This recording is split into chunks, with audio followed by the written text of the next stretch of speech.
said it right that Tupac's alive. I mean, Right. for years, I thought Tupac was alive. I mean, I did a lot of research. I mean, the funny thing is, I just want to say a couple things. There is, Awesome. if you look at the coroner's report, there's there's there's even more evidence that there's something weird. You look at the death certificate, is even more weird. The name on there is correct, but when you look at the date of birth, you look at the height says 6 foot, the weight says 215. You know, You know what, Tupac Kenta? was like 168 pounds. So it's weird, The FBI guy says, like, I mean, he was cremated. So it's just a lot of, That's what I heard. They was cremated and they smoked them. They smoked them. and then then they said that that wasn't his ashes. So it's like there's another situation. We got, and then the guy who signed the coroner's report is the head of all unclaimed dead bodies by the time of 2005. You know what I'm saying? So it seems like it was an unclaimed dead body that's on Tupac's. I mean, it's just a lot of weird situations. But now that I even do more research, I see there's so much beefs. There was so much things going on that it just seems like he had to be dead. Like I just don't see him. You know Bro, what I'm there's saying? way too many cameras. It's way, I, bro. If he was alive, he would for sure be like, "All right, y'all, like hold on, all these niggas doing interviews and they're all they doing." It would be a selfie or something of him. It ain't no way that he gonna be like from the '90s into now the 2020s, 2025 era, and it's like I ain't using this technology, bruh. Bro, get up out of here. You ain't about to But be. but the thing is what's the motive? The motive that I felt comfortable with for years is looking at he was the biggest artist at the time. Keep in mind, he was an actor. This dude was messing with Madonna. Madonna was his girl. Kadana, like the guy had, like, he was a rock star. He was rocking Versace. He was doing Versace fashion shows, Yeah, like on the runway. You understand what I'm saying? So, like, this dude was something different at 24, before 24, right? But then he's also a Black Liberation Army, Black Panther offspring, right? yeah. So it was kind of like, we think of COINTELPRO, he could potentially be like his ancestors and what he was raised by. And he's made mention of trying to bring the message of the Black Liberation Army, Black Panther, back to the forefront. Like he was on Thug Life was deeper than what people want to imagine, right? So there was the hidden powers that be knew that this was coming in, and then now they're making his life a little bit more difficult. He becomes a rapist and a cop shooter. Now, if you think about this, you go to jail, you got the police fucking with you because you've already shot a cop. Right. You got the cops or whatever, the jail's gonna fuck with you because you're a rapist. So now they're creating hardship. You hear the rumors that Tupac might have got raped in jail, which I don't believe, but Yeah. there was this. Then he signs to your father. Keep in mind, he's the number one artist he's number one on Billboard when he signs to your father. He's sitting in jail because they won't release his money, but he's number one. He beat the Eagles. He's not on the hip hop charts, Billboard 100 charts. Yeah. Dear Mama, Sesame, and he had his own label. So technically, he didn't even need your father, but he needed your father to get out of jail. So he does a 3 album deal. He comes off the bat to All Eyes on Me, then Machiavelli, which is a war general that faked his death for war.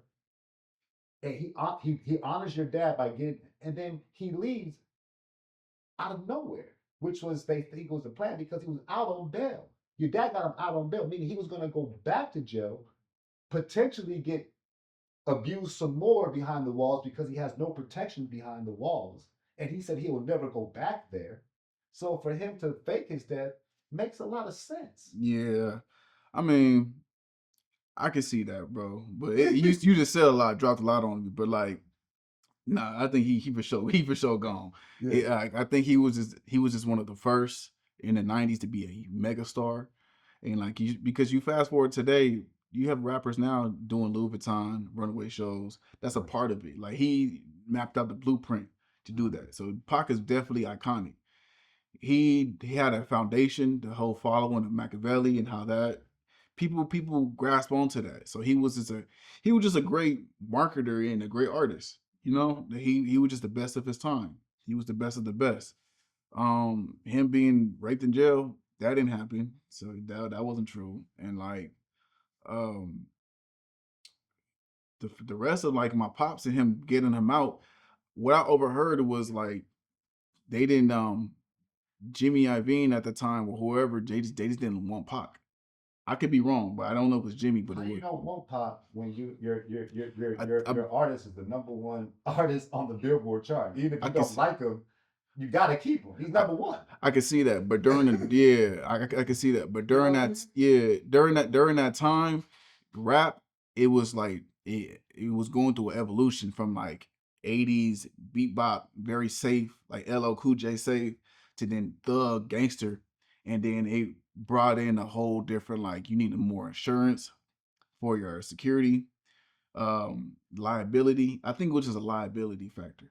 So like, yeah, he was a mega Billboard #1 hit, but also at the same time, it was like people were suing them. It was a liability. Because I want to say the women, whoever they contacted my pops or whatever for calling women's bitches in these songs, something like that. It was something like where they're like, rap is not good for women. They talk about them in a derogatory way, and they had to like do a lot of campaign and immediately like appease everybody so they don't come after him. Rap came with a lot of baggage, pretty much. So he could be #1, but it came with a lot of baggage, and it's still like that to this day. You to be the #1 rapper, you gotta have face tag, exploited, game banged out, shooter, pretty much grow an audience where they're so ignorant that they can't function and they don't want to progress. They think 9 to 5s is lame. They think having a family is lame. They think having multiple baby mamas is like the thing to do is cool.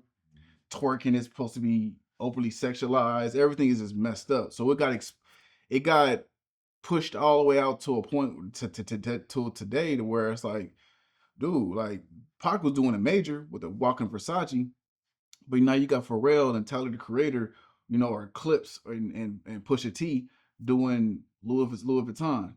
So it just progressed over the years. That's how I know Pac ain't alive, because like he would have been came back at some point. It's way too much money. It's a $1 billion industry in all those like angles. He would have been came back. But I think he just served his purpose, and that's why his legacy is so powerful. He ain't no different than, I'm not comparing him, but like Pop Smoke. Pop Smoke came in with a crazy little wave. His sound was like, if Pop Smoke was still alive to this day, he would be a major impact. I mean, I hear what you said, but it's damn near disrespect. No, I ain't just No comparison. no comparison at all. Except to Pac. No, no, And no, then no Pac's compare. I'm not like, comparing. No, no, I'm not comparing them like no, because Pac had like his music. he was an actor. Actor. I mean, triple threat. Trust me, yeah. I'm not saying Tupac and Pop Smoke is the same. Like no, it's more of like this. Like okay, not Pop Smoke, XX whatever that guy. He gave Drake Innovative.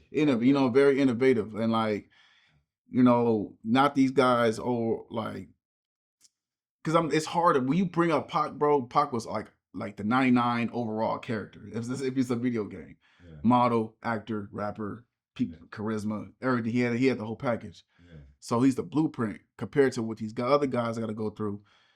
It's no different. It's just Pac took it to an extreme level. Like a lot of these rappers or artists, they get in trouble. Even country singers. You got Morgan Wallen. He throwing chairs at motherfuckers. You know what I'm saying? Like they all go through things, but it's just the industry. It's like how we have selective outrage, and then on top of that is whatever they're trying to do. Maybe they want Pac to stay in jail so they can give him a way fucked up deal than what it was. Yeah. When Pac passed, I want to say Pac was in debt to my dad because of studio time, because Pac was always in the studio. He was a crazy hard worker. So it matched. He can pay it back compared to like what the other artists, they wouldn't paying it back. Pac had hella albums. He ain't no different than NBA Youngboy.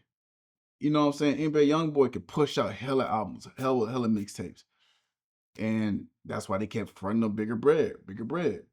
It's just how these dudes run their camps. They're not the same, but how they run their camps.